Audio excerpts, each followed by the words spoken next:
Hi, I'm Meta Spencer. I used to teach peace and conflict studies at the University of Toronto in the Mississauga campus. I ran that thing for about 15 years, and there were other peace and conflict studies programs in the vicinity. And the most illustrious one was Conrad Grebel College, which is part of the University of Waterloo. And it wasn't more than half an hour or an hour's drive. But, I never had anything much to do with them. We didn't meet, we didn't talk, and I didn't get to know the faculty there. And I always thought, we ought to have an association of faculty people teaching peace and conflict studies. But we never did. And by gosh, it's been about 25 years since I retired. Well, maybe that. And we still haven't done it. So I think there's something wrong with us. And I'm going to repair that today because I'm going to have a conversation with Nathan Funk, who is a professor at Conrad Grebel College, University of Waterloo. And so we're going to talk about, I gather, peace studies, what he does there, but mostly about his research and his concerns and his academic interests, which I gather have to do largely with the relationship between peace and religion. So, good morning, finally, Nathan Funk. We met maybe 15 or 16 years ago, but only in passing, and I finally had a chance to. We should have had some sort of party or something. In December or January, a new book is coming out. It's co-edited with a couple of chapters by the editors and a scholarly forward. It's in the Springer series on pioneers, and the series editor Hans Gunterbach is particularly attuned to what he sees as the importance of peace research. So in his profiles of academic pioneers, he's given disproportionate emphasis to peace research pioneers. And I was invited to start working on this project along with my wife, Mina Sharifi Funk, my co-editor, back in 2016. And it took a number of years to put together, but finally it's in production, it's in press, and it's basically a review of an academic career that lasted almost 60 years, the career of Abdulaziz Said. The title is Abdulaziz Said, a pioneer in peace, intercultural dialogue, and cooperative global politics. And the central figure here, who we are profiling, came to the U.S. to study international relations in the 1950s.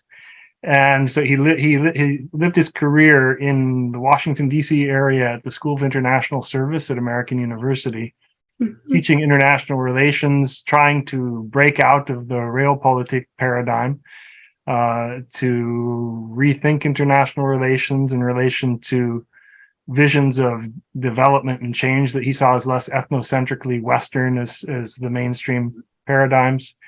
And he worked his way into international peace and conflict resolution after a number of other contributions in trying to revise IR and draw attention to the emergence of Africa and of corporations and ethnic groups in politics, working his way into the 70s.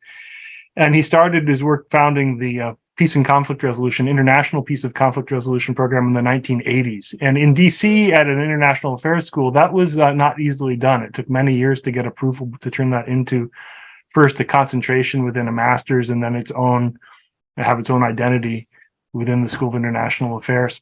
And so I arrived in the 90s and had the chance to collaborate with him a great deal in the 90s. And you did your PhD at American University. Huh? Yeah. So I worked with him as a TA and then informally thereafter on a number of projects. And when I arrived in the 90s, he was on the one hand doing a very wide-ranging peace-themed work and public speaking and engagement, being a Syrian American, having a particular attunement to Middle East issues. And also he was becoming more and more concerned about potential post-Cold War for U.S., Middle Eastern, Islam, West type identity constructions getting fomenting more conflict. And so I was working with him on some of these themes in the 90s and 2000s. He only retired in 2015, and he was the senior professor at American University, and he died just a year and a half ago, a little over that, in 2021 at the age of 90. And we were hoping to get this book together in time to present it to him physically, but we did interview him several times. He knew it was coming, and we're glad to share his contributions. Is it by working with him that you became especially interested in Middle Eastern affairs? I was concerned, but his influence was decisive. My first year as an undergrad was the year of the first Persian Gulf War, and so I was aware of how salient and important Middle East issues were if you care about peace and different approaches to conflict. But yeah, his influence, also the fact my wife is half Persian, half Scandinavian American. Well, that's my assistant just, I don't know, he was Googling you or something, and he said, I think his wife is Persian or something. And I imagine that people who, speak Farsi or who are interested in Shia religion or something may have kind of a more of a specialty in that direction. Is that your orientation, or have you tended in that direction because of your marriage? Well, I mean, it's a confluence of factors. Having it part of your daily life to hear about what's going on in the Middle Eastern context certainly makes it easier when you're trying to choose your areas of concentration as a grad student. Say, well, why don't I do Middle East? I did choose to study Arabic more than Farsi, just because it seemed a bit more, it's spoken in more countries, and also had the opportunity first time in '96 and again 2000 to spend some time doing research and language learning in Damascus, Syria, which is not a place everybody was going at the time or today either. And what kind of shape is Damascus in now? Oh dear, yeah. I haven't been there for a long time. All I can say is that, from the people I talked to, on the one hand, there's much of Damascus was preserved better than other places in the country, but the human impact of the war has been, very difficult on the vast majority of Syrians. I think these days you hear about the Ukraine war, but whatever happened to Syria, things Syria, drop out of at a certain point. People, I guess the press just goes someplace else, and we don't hear anything about Syria. I don't know what's going on in Syria now. And by the way, your wife, as a Persian Iranian, does she keep in touch with people in the region, or is she engaged? She's a professor too, right? She's a professor at Wilfrid Laurier University in the Department of Religion and Culture. Yeah. Okay. So I mean, she has her own ways of staying in touch and also connecting with diaspora communities. So what is happening there? Honestly, I can't. It's almost embarrassing because I hadn't even thought about Syria for weeks, and I don't even know whether there's any fighting going on. I don't think they've reached any kind of conclusion to the war. We would have heard about it. Yes, it's hard to summarize it up very briefly, but you still have in the north the region where armed opposition groups have encamped, and much of the country more or less under central government control, although the northeast much less so, with the Kurdish presence and administration there. It's really hard to see the path forward for Syria right now. During the times when the civil war was more acute and the country was even more fractured. I kept on, wondering, when is it that you'll see enough vision on the part of external parties to convene a peace conference for Syria that includes all the major external players as well as relevant internal players, because it's hard to address a complex multi-faction civil war with external internationalized influences. It's hard to resolve that when the external power politics game persists unchanged. And so But it's not unchanged because, I think even Putin has probably forgotten all about Syria. He's got other things on his mind. So that is a change, For a while, it looked like that was his big cause in life, was to help the Syrians, or the Syrian government, not the Syrian people. But that can't be what's on his mind nowadays. I think his attention is turned elsewhere. That's for sure.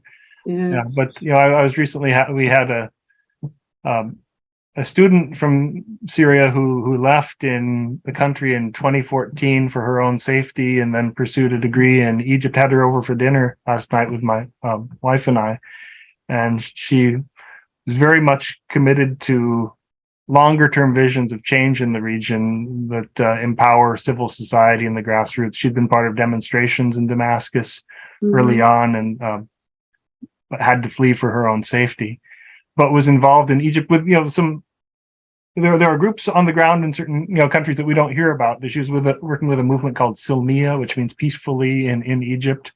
There are grassroots peacemakers. There's not a lot of space for them, but it's important to take interest in them and what their longer term visions, what their affirmations are for change and what's needed, to lend an ear to them and not get lost only in the geopolitical storms that have been raging, or in the testimony of authoritarian regimes. Well, tell me about the Iranian situation. Maybe we've lucked out. I've been trying to find somebody who would write an article about the Iranian, well, I don't want to call it a revolution, but the women's movement, ripping off their hijabs and burning them and so on. I wonder, maybe we could get an article for Peace Magazine about what's going on there. Does your wife follow that closely? Yeah, she follows it. I don't know if you found the ideal person for that particular article yet, but we can think about it and see if there's someone. Yeah, help me find somebody, because I need something in about 3 weeks. Excuse me. So, okay. So somehow you met this lady while you were studying. Is that right? You married while you were a graduate student? We actually married right after our undergraduate. We met as undergrads, and then we went out to do grad school together. So yeah. Well, it must be wonderful having interests that so coincide, so that you can talk business at the dinner table. That's true. It is easier for us than many, I think. Yeah, it must be very helpful. Well, okay. So tell me about your specialty. I noticed you have several articles about the connection between religion and peace. I find that, when I teach a course on religion and peace building, I often have to start by thinking, what are some of our meta assumptions about religion in relation to conflict and peace? And I often have students write equations, say, how is religion related to peace? And, do they see it as you get different kinds of equations. One is if you use some algebraic thinking, some would have, subtracting religion from the equation equals peace. Others adding it, others adding other variables that suggest a certain type of understanding of religion or of spirituality, minus what they see as destructive elements or unhelpful or tradition bound or what have you. And you could almost say that the nitty gritty issue is religion better or worse for peace? Historically in the world, has religion done more for peace or or has it been the worst enemy of peace? And I like to say there are three overall perspectives or stories about religion and peace. One is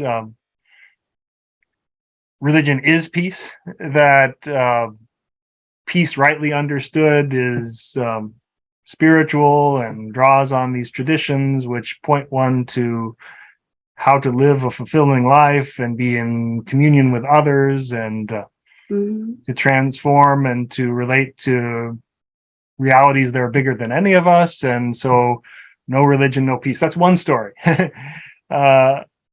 Another story is, I like this song by John Lennon, Imagine. It's a beautiful song, but but the underlying idea is if you just get religion out of the picture, I have trouble singing that song. It's a wonderful peace song, but then there's this one line, imagine no religion, and how beautiful life would be without it. Yeah, and I think that's why I like to say, well, is there another story, right? For me, the biggest problem line in that song is maybe something you join us. Instead of saying let's talk. Let's talk about our different perspectives on this, and how religion can become entangled with conflict, can feed it, can offer inspiration for overcoming and transforming conflict. So then that's why we need at least there are probably more than just three perspectives, but I like to call the third perspective. The first one is peace through religion, then peace without religion is the second, and the third I say peace with religion. Say religion is part of our landscape. It's part of what makes it. It's part of our humanity. Not everybody embraces religion, although everyone has a worldview or some deep assumptions. And so, how do we make space? I don't know. I've added a different word into the equation, which I never used to before. I used to equate spirituality and religion, but much more often lately, I'm encountering people who say, "Oh, I'm spiritual," and they pray and they have all kinds of things, but I'm not religious, meaning I do not belong to any particular denomination or special tradition where I have to pledge allegiance to the authorities or the doctrine. And I used to think, well, that's I didn't like that. I thought that was a cheap way out. But I kind of think maybe there's something to it now. What do you? In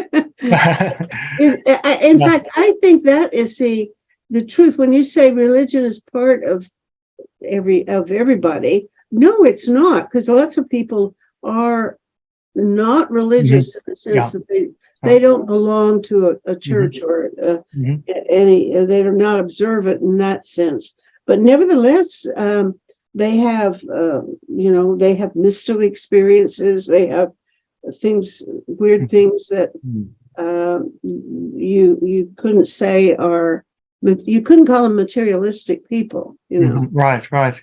Yeah, and social media has maybe got us thinking in Venn diagrams too much, but sometimes I like to play around in the classroom and draw a Venn diagram, and one circle is religion and the other is spirituality. They overlap because I think for most people, religion, wisely understood, has a spiritual core. That's the whole reason it's there, and has these forms that hopefully carry ideas and aren't just used as symbols to divide.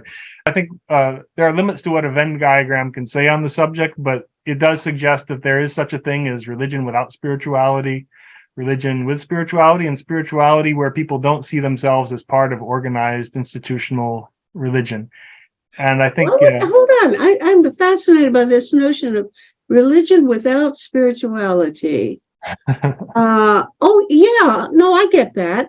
I actually belong to an Anglican church where some of the people say they're atheists, and I think, well, what are you doing here? But that would fit in that part of the diagram, wouldn't it? Your Venn diagram. They'd be religious but not spiritual. It could be, and I think when it comes to spirituality, I really think it's important, on the one hand, to have a conversation that looks at how the term has been used and how its uses change, and mean some different things that can be analyzed. But it's also important to give people scope to self-define in relation to spirituality. But yeah, there's a definition that I like about spirituality that talks about it in terms of search for values worth living by, and for deeper meaning and communion with others. And some people who may define themselves as atheists could see themselves as spiritual people. And if they want to join the conversation, I would say welcome to the conversation. Well, I can imagine, in fact, I can easily right now imagine being both, but not having them be the same thing. For example, last night I happened to be watching a video on YouTube about a Catholic priest who wrecked his car and had a near-death experience. And so he was recounting this experience. He had been a priest at the time, and so he sort of talks about his day job as a priest. This is his work, is being the priest. But the spiritual event of his life was this thing when he almost died, and he saw, he went to heaven or whatever. He didn't use that kind of language. In fact, the interviewer asked him, well, did you see Mary or Jesus or anything like, oh, no, it doesn't have anything to do with my religion.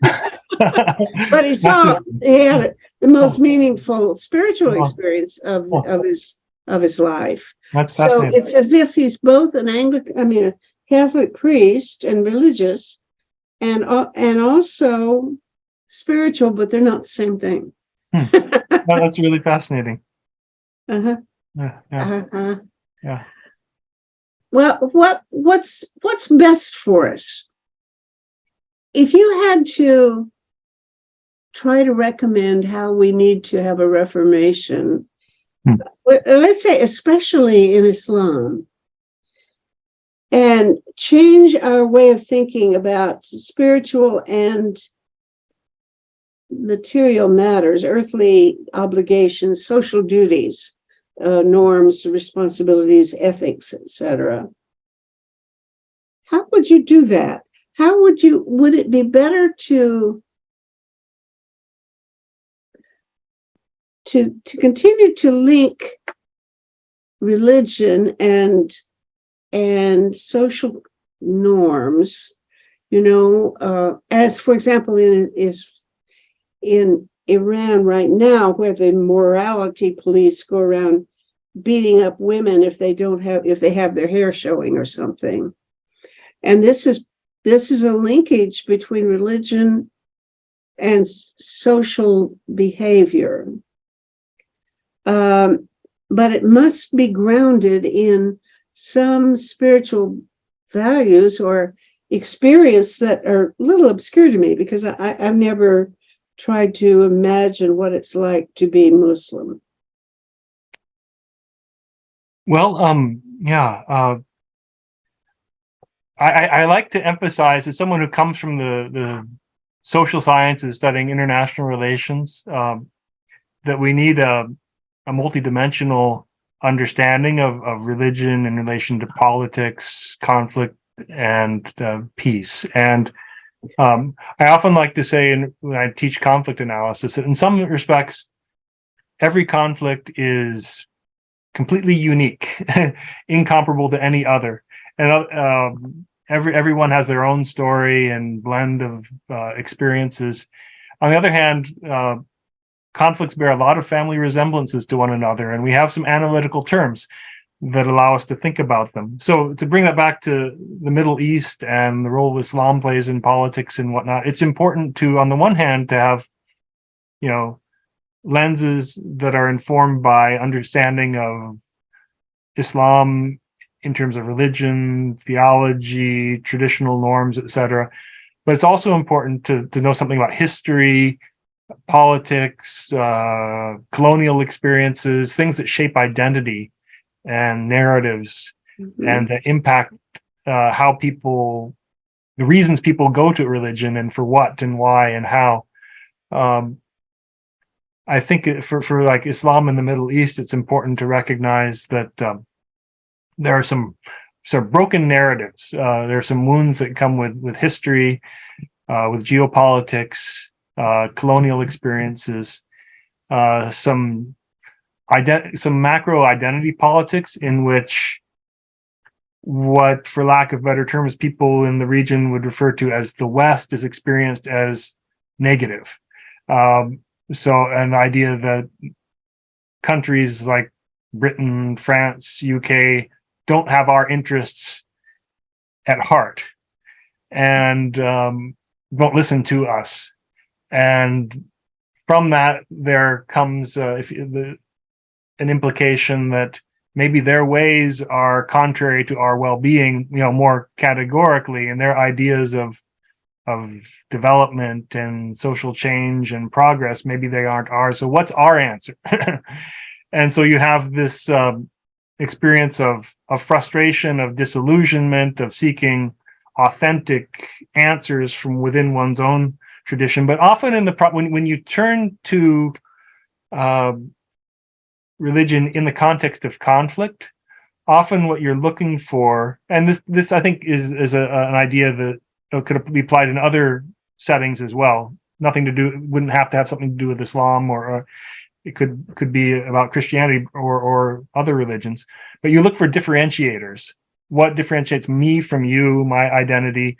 We look for the symbolic aspects that give us an identity that's separate from the people we're in conflict with.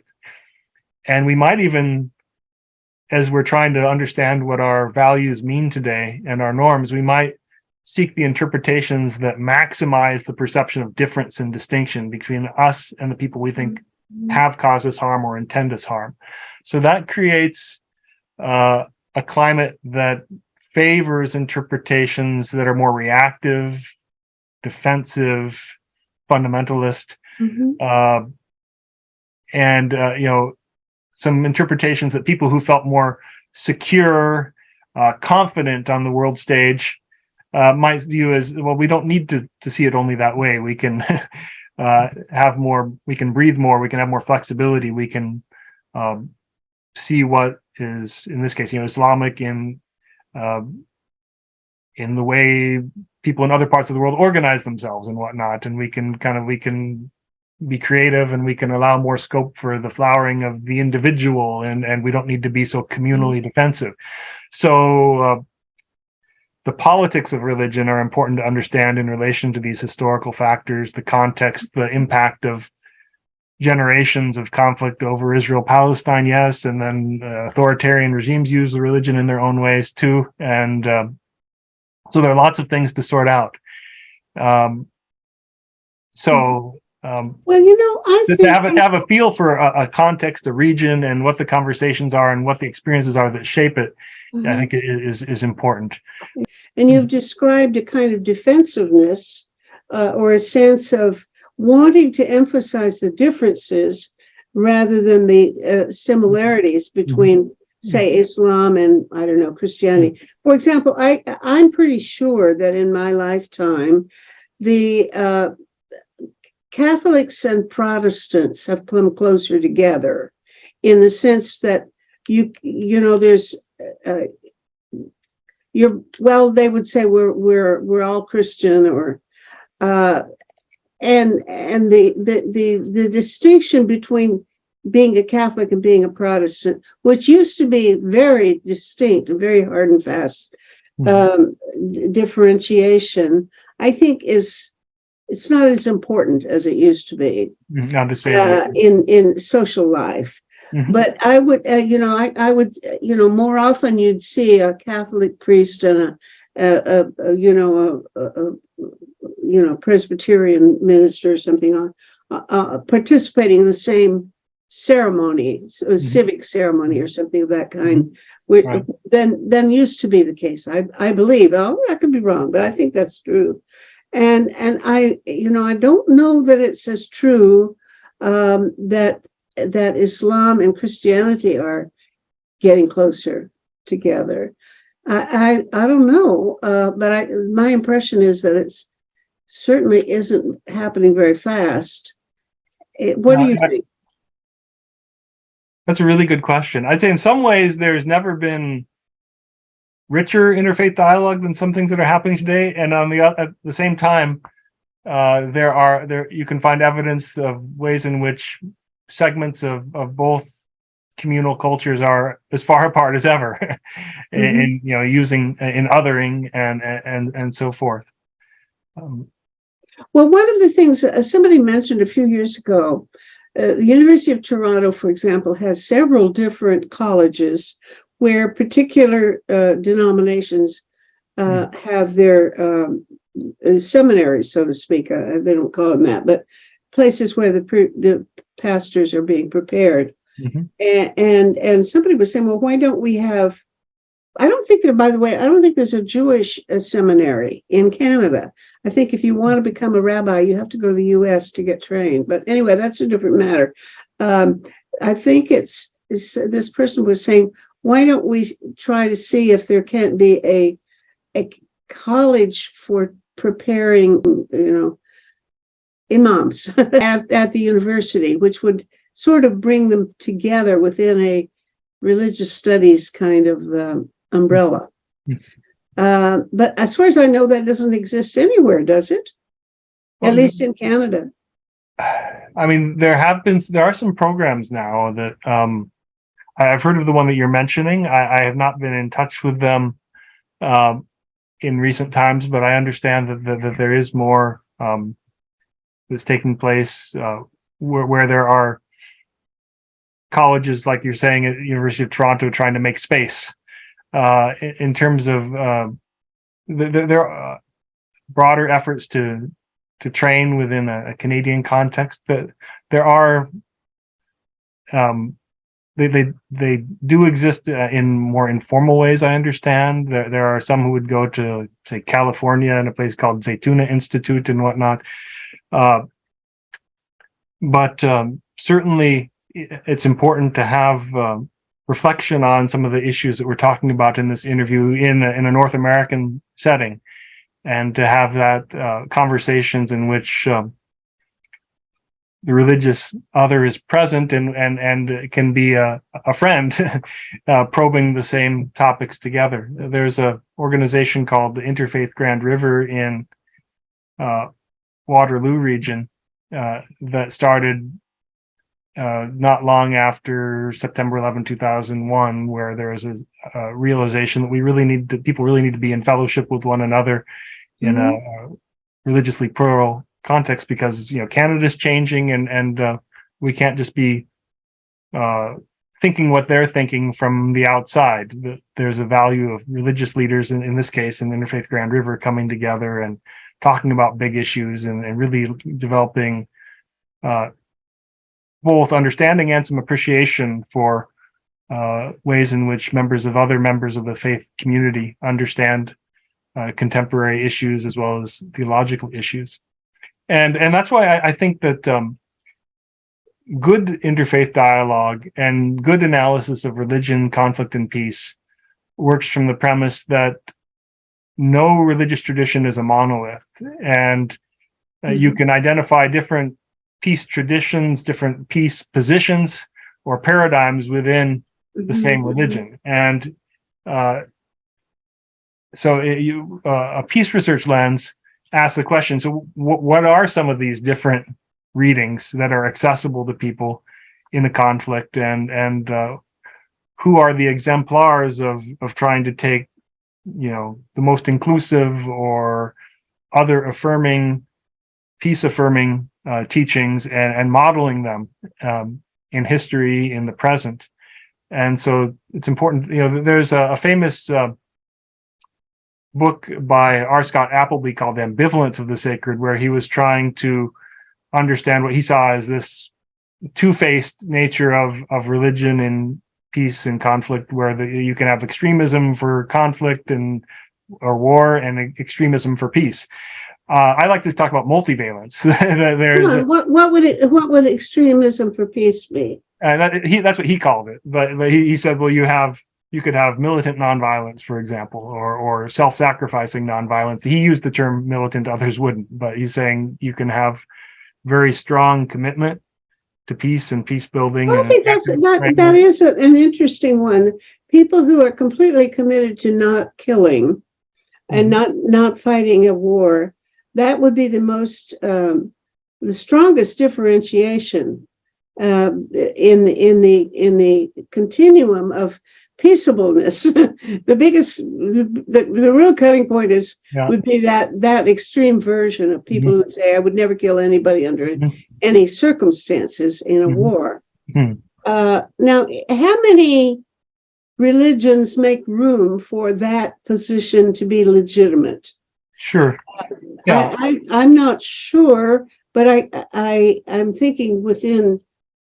I think almost all Christian religions would accept that is an acceptable point of view, even if it's not the normal, traditional, usual point of view. Would you say that that's the case for Islam, that all sects of Islam would accept anybody who says he's a total pacifist? Right. And I teach, by the way, at Conrad Grebel University College, which is a Mennonite institution. Right. So, a strong pacifist position is very much part of the reason people at the institution founded the Peace and Conflict Studies program.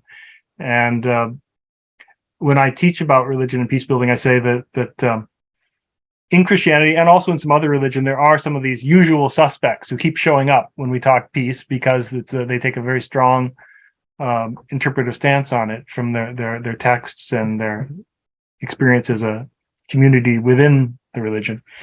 I would say that the strong pacifist position or absolute pacifist position, you can find people in any religion who will say that that's theirs. I think my own research on Islam and peace suggests to me that you find a bit of discomfort with the absolute pacifist position in Islam. Typically, the idea of defending oneself under duress is one that is considerably more mainstream. But you do find creative voices who argue that what could be called a contingency pacifism or just war pacifism perspective, which there are various ways this is articulated. But I've heard it articulated by a scholar who teaches at a seminary in Iran. I've heard it articulated by a Thai Muslim political scientist and peace researcher, Chaiwat Satha Anand, and also an activist, which is based on the premise that that peaceful contact in absolutely all circumstances may not be the most easily justifiable position, but contemporary warfare has become so destructive, so damaging to societies in its effects, so risky for humanity, that the best or most beautiful way of acting is to see the centrality of peace teachings in the tradition and to keep stretching the scope for their applicability, to keep experimenting with them, and widening the space for their expression in civil society and activism for justice and combating structural violence. So that's a perspective that people respond to more readily, and the idea that it's peace, even if not the absolute value in all circumstances, is the preferred stance, and from that you can respond to what's worse with what's better, and try to repay with a better deed the injustice, as long as you're standing against the injustice. Well, there's people that you found in other in Islam elsewhere. Sure. You say they're not mainstream. Well, they're not. Yeah, I would say the real peace enthusiasts are not the mainstream anywhere, so far as I can tell. They'd have a leavening effect on the mainstream. They have a way of expanding the conversation and doing vital work. in the South Asian context, there are the Gandhians who are, we teach peace history often as if there's Gandhi and that's it, but there's an ongoing tradition there in conversation that includes like the Chipko movement, among others, people seeking land reform, challenging corruption, often invoke that tradition and its reading of Hindu scriptures and sources. Well, I guess I think that of all of the major religions, that historically, I think Buddhists have done the least amount of warfare. Well, Buddhism has a very but you've got some really, really awful, yeah, and Buddhism has monks these days in certain parts of the world. Yeah. There are strong peace teachings, and I would think it'd be hard to ignore them. But in Myanmar and Sri Lanka, there are those who find a way not to see them. So that's why I like to try to encourage, getting beyond essentializing preconceptions, to recognize that there may be patterns, there are keynote themes. Peace doesn't mean exactly the same thing in every religious tradition. I'd like to think that the peace themes tend to create more of a harmonious overall sound when they're sounded together than inharmonious. But in Christianity, when you say peace, there are related notes that sound very strongly, love, forgiveness. There's a cluster of ideas there. Islam, those are values that people resonate with. Justice and peace, together, resonate powerfully. In Buddhism and Hinduism, peace has some strong inwardness resonance, even though that's not absent from other religious traditions. So it's important to recognize that there are these kind of distinctives. Like when I invite guest speakers to this class on religion and peace building, I like to ask the guest speaker, so what does your religious faith and tradition bring to the table? And what do you want to talk about in relation to peace? Mm-hmm. And let's hear you out on that and how that's grounded in your experience and texts and so forth. And no major community of humanity that has centuries of experience has not violated their peace teachings in some way. Mm-hmm. And no major community has not offered some sort of wisdom about how people can live together better.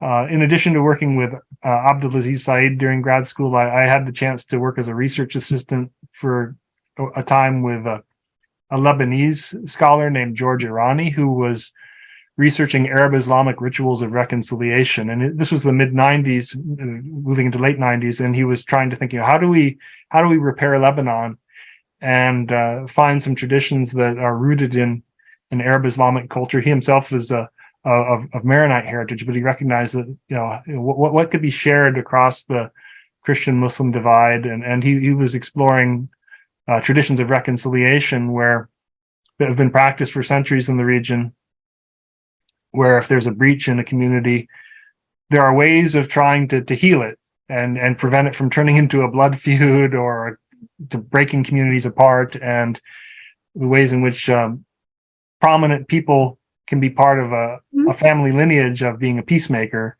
and making scriptural arguments, making appeals to people's sense of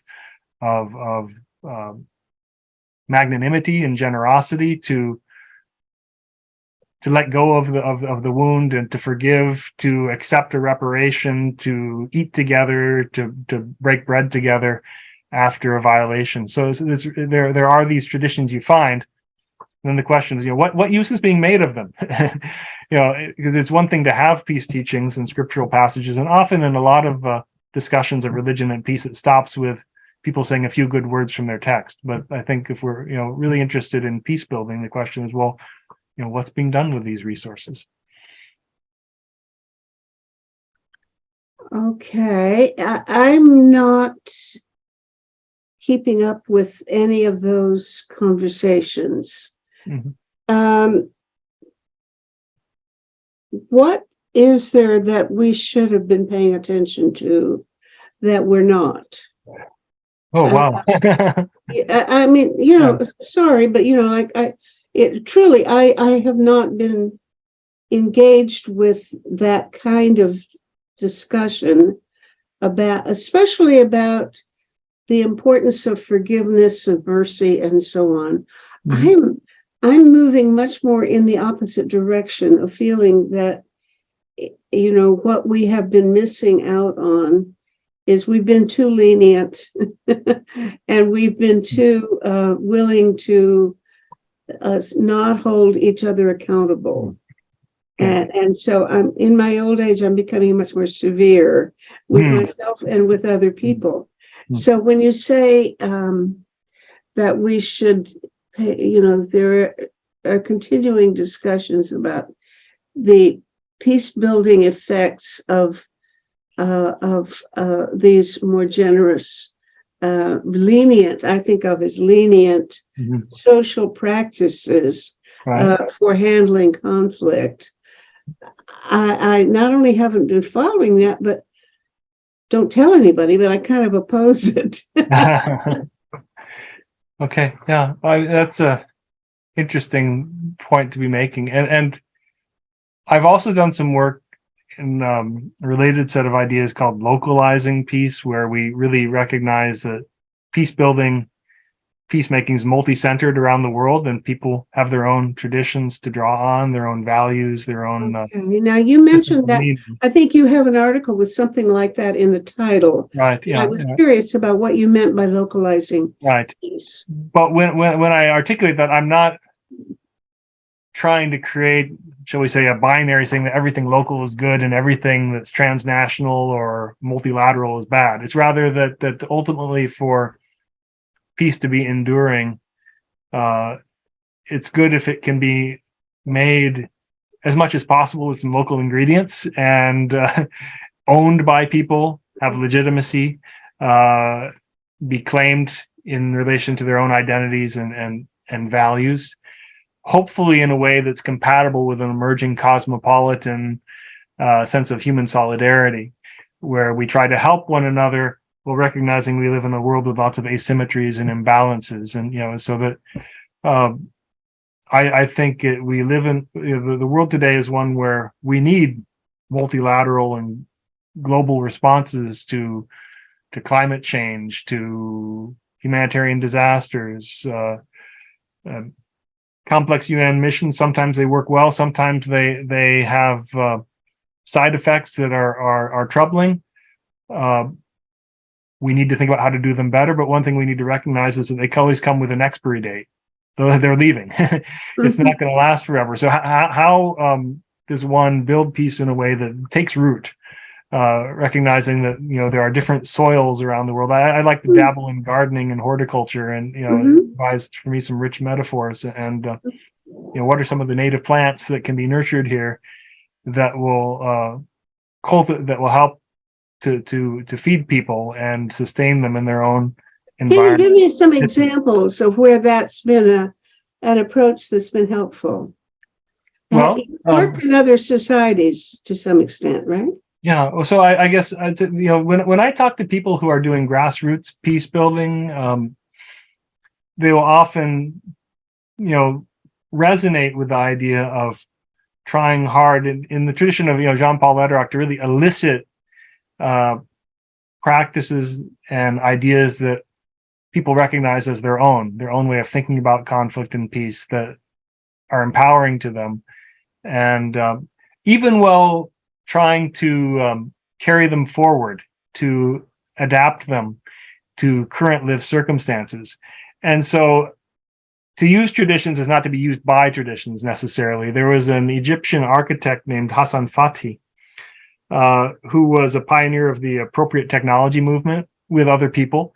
And he believed that, I think this is for me an interesting, metaphorically rich area of practice. He designed with peasants a city for the poor where people were using some of the skills they already had, working with mud brick, a material coming from a material right under their feet, and using some updated traditional styles, using materials that were their own and skills that were their own, to live more sustainably and to better their livelihoods. and not to be dependent on costly concrete block buildings and things like that are cold in the winter and hot in the summer unless you have lots of energy inputs. It says what are some traditions that give us dignity, that some of the genius of ventilation and traditional architecture that we can recapture. And so that for me is what localizing peace is about at its best. And we can learn and cross-pollinate and learn from other ways of doing things. But helping people feel empowered in their own context is important, as long as we don't idealize or romanticize the past and recognize that, there's a point here that these traditional practices, they help people live with one another, but they did sometimes sweep issues under the rug. They sometimes did kind of limit women to the kind of back channel roles or youth, make it harder for them to get involved. But traditions aren't static. And, Fati said with respect to architecture and traditions, he said, tradition is something you carry forward. People aren't interchangeable, but their traditions aren't static, and they can kind of innovate and be empowered within their own frame of meaning. So for me, that's really important, even as we definitely need to work on global solidarity, reconciling and not allowing conflicts to become toxic in ways that cost more human lives is really important, even as we try to call for accountability and equity and social justice at the same time. You're teaching in a Mennonite college. Is there anything is there such a thing as a distinctively Mennonite approach to peacekeeping or peace building? I'd say that the Mennonite community definitely has some of its own strong traditions. There are ways that some of these traditions might be shared with other Christian denominations, but there is a strong tradition of mutual aid and support. The metaphor of a barn raising is one that, even if it may not be applied by all modern or urban Mennonites every day, it does convey the idea that there are certain things that the community wants to do together that you better show up. And a lot can be done when people pull together. I would see that as a signature pattern that is carried forward in the Mennonite community as it's not the biggest community, but people leverage their resources and work together in ways that get a lot done. There being Mennonite institutions like the Mennonite Central Committee that continue to take on some new ideas, even as they try to find ways of being faithful to a peace position that's demanding.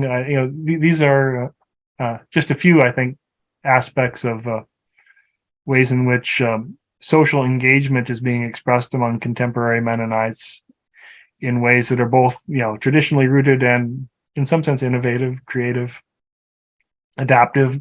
Refugee support is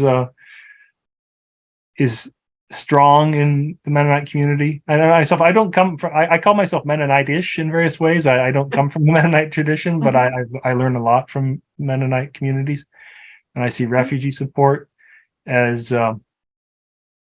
something that people pull together for in impressive ways. Now, how would that play out in the IR field? I mean, if you were going to have a negotiated treaty or something, is there any particular angle that you would see a Mennonite negotiator trying to support? I've never really looked at the connection between this, how to cooperate in the community with people who are members of your own faith. That's one thing, and it's quite a different thing when it comes to trying to get a ceasefire in Ukraine or something. Right. Yeah. Mennonites are very strong at grassroots peace building and crossing borders and offering support and relief and trying to empower local peace builders.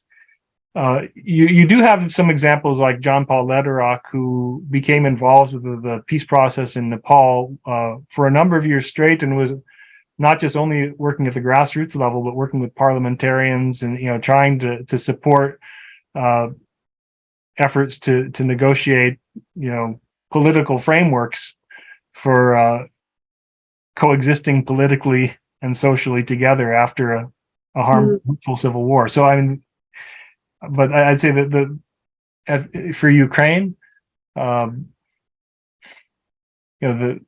Mennonite community is prioritizing the idea that the war shouldn't be allowed to widen, relief should be forthcoming, compassion, support for refugees, more than geopolitical engagement. Well, that's what most. There's not, you don't have a whole lot of options, frankly, when it comes to how to solve the Ukraine war. There's just not a whole checklist of things that you can go choose among right now, I think. I find myself having to really think along lines that I'm not used to. Like, would it be a betrayal now to ask the Ukrainians to come to a ceasefire agreement, which would be acceptable to the Russians, or even to have a pause long enough for the Russians to go replenish their weapons and come back in a stronger position, etc. That's kind of a concern that I haven't had to think about before, and it is a harder issue than I had thought through in the past. So there are a lot of things about this particular war that are moral dilemmas that I don't think peace activists necessarily have to grapple with all that often. So maybe it's teaching me a few things about the hard realities of life.